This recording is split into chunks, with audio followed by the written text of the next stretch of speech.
Trouble in southeast as gunmen attack continues with no stop.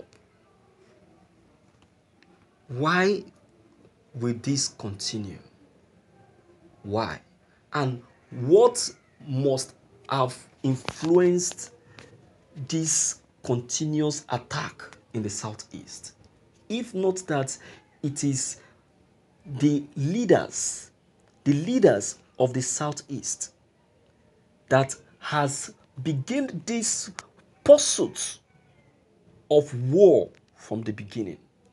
They are the one that loomed out this war.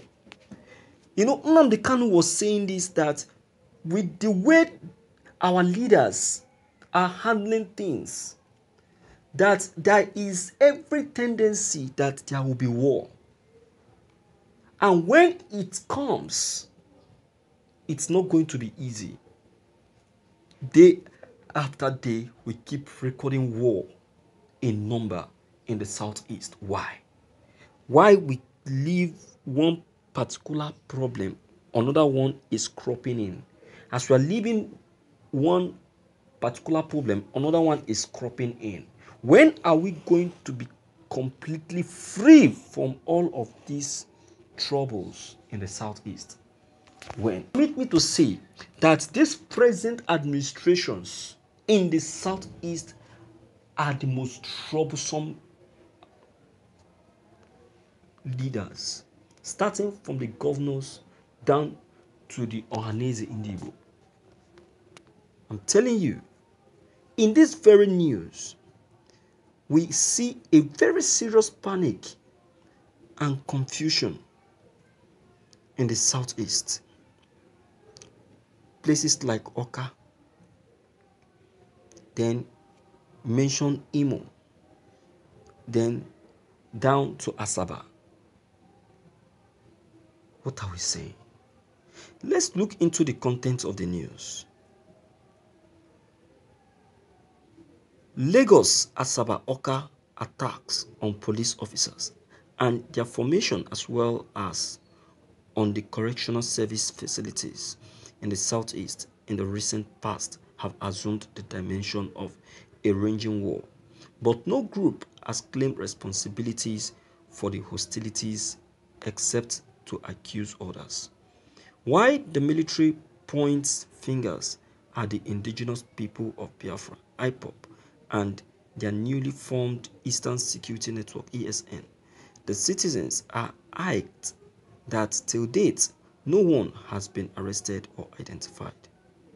Who then are the warriors of the unconventional war, and what do they want? Sunday, independents gathered from some residents in the region that before AK-47 Widen headers arrived at the zone, it was generally peaceful, even though a group under the aegis of Movement for the Actualization of the Sovereign State of Biafra (MASOB), and later another group, the Indigenous People of Biafra (IPOB), agitated for the independence of Igbo land from Nigeria. No police station was burnt and no security official was shot and killed at their duty post. It was further gathered that although dozens of the pro-Biafran protesters were killed, there was no record of retaliation or fight back. However, the war, according to some of these residents, started after the mass protest by youths in Nigeria, dubbed as NSAS protesters. Perhaps groups waging the war against Southeast saw how vulnerable Nigerian security agencies were and were as well emboldened by their achievements during the NSAS protest, when police stations were looted and set ablaze with some security men killed. Sources said the group introduced the fashion of carrying guns about, especially in the forest, in the name of safeguarding themselves and their cattle from natives of farmers. Tension rose when farmers began to complain that the herdsmen led their cattle to destroy their farmlands. Several communities if not all communities in Anambra State, for instance, were affected by this at the local level. Various local councils set up desks to handle the matter. In Anambra State, for instance, the state government set up a committee which proposed adequate compensation for everyone, whether herder or native, killed, and every cow killed by farmers. This worked until it became more of a policy of the herders to push ahead whether the farmers liked it or not. You see, my viewers, let me tell you something. The problem of insecurity in the Southeast began with the Southeast leaders, the governors, then Ohanese.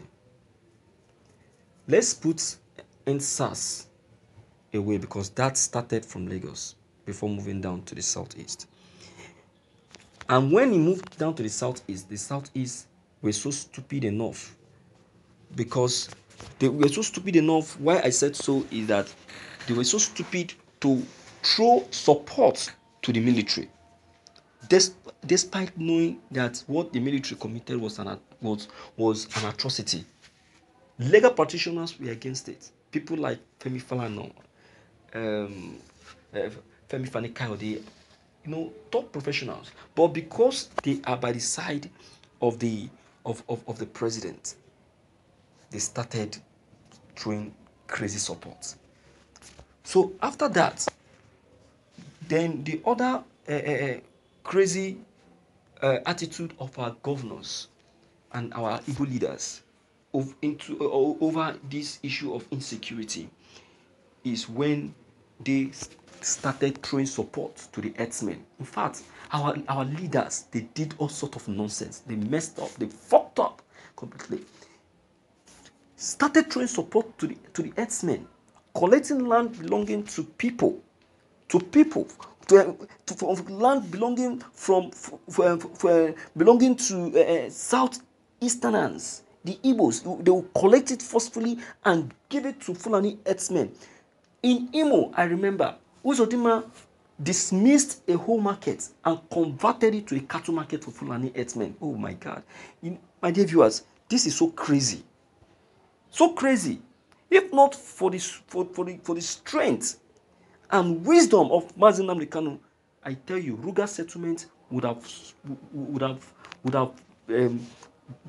have been functioning and existing in the Southeast by now. But thank God. Thank God. You understand? So, the problem is from our leaders. It's from our leaders. So let us not put the blame on anybody or cast it on anyone, but rather let's divert it straight to our governors, because they are the cause of the whole thing. They are the architect of the whole show. All right, let me hear from you and know what you equally have to say about all this that has just happened. What's your take? Don't forget to leave your comments below the comment section. Click on the subscription buttons as well as the bell buttons to get updated each time we upload any new videos. Thank you.